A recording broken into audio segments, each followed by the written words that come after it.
Courtney.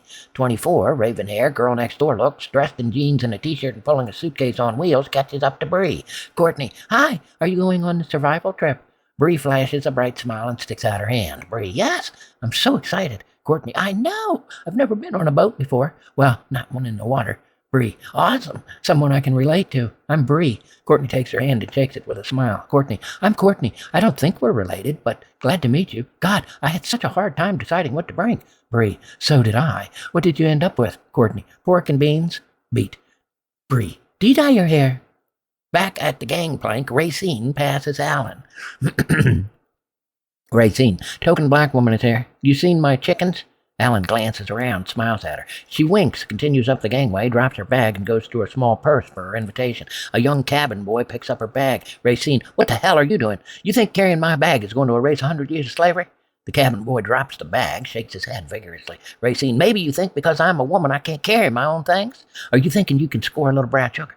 Nancy, watching, chimes in. Nancy, or perhaps it's because we pay him to take the contestants' bags, weigh them, and deliver them to the proper room. Racine gives the cabin boy an evil eye, gestures to her bag. Racine, what are you waiting for? A tip? The boy grabs the bag and scurries off. Racine turns to Nancy, extends the invitation and smiles. Racine, I'm Racine.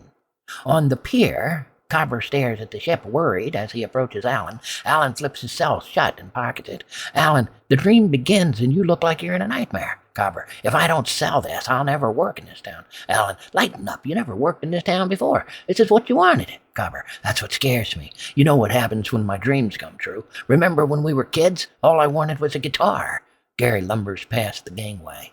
Gary lumbers past up the gangway, breathing like he's about to die any second. Alan, you were going to be the next Jimi Hendrix. Cobber, except I didn't get one. Alan, I did, and I gave it to you. Cobber, in return for every toy I had. Alan, but I did give it to you. Cobber, exactly, and I sucked. I feel like I'm reliving it all. You got me the chance to do this. What if I suck? Alan, you never looked at the bright side. Cobber, which was? I got all your cool toys.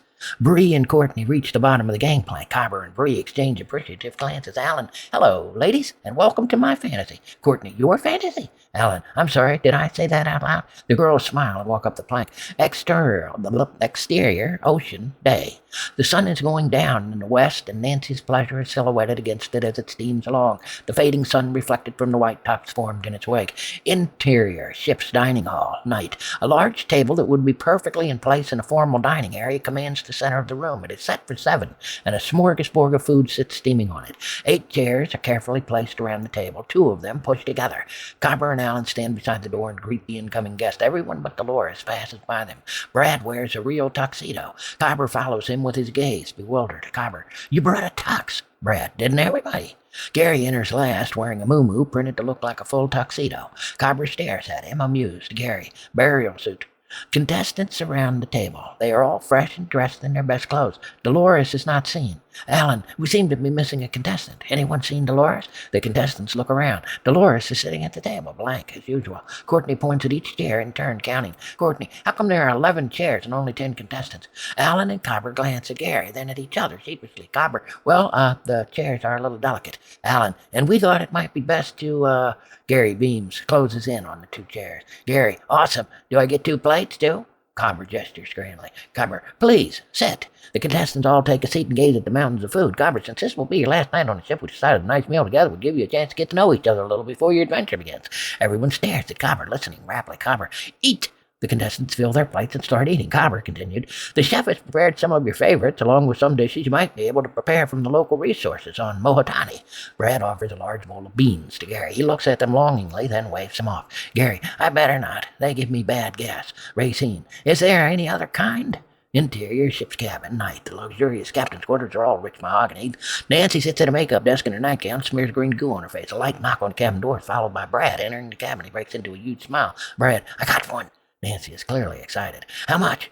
50 grand. Nancy winces. Ouch, 50 big ones? Brad, that was our starting offer, remember? We would have gone 150. Nancy, yes, I suppose. But it's 50 grand less for us. Brad, we're talking about millions. 50G is chump change. Nancy, can we trust them? Brad, why wouldn't we? They get off the island fast for 50,000 guaranteed. Instead of fighting it out with the unlikely prospect of a million that we both know nobody will get. Nancy, except us. Brad, my greedy little princess. Nancy jumps up and plants a big kiss on Brad, leaving his face covered with the green goo.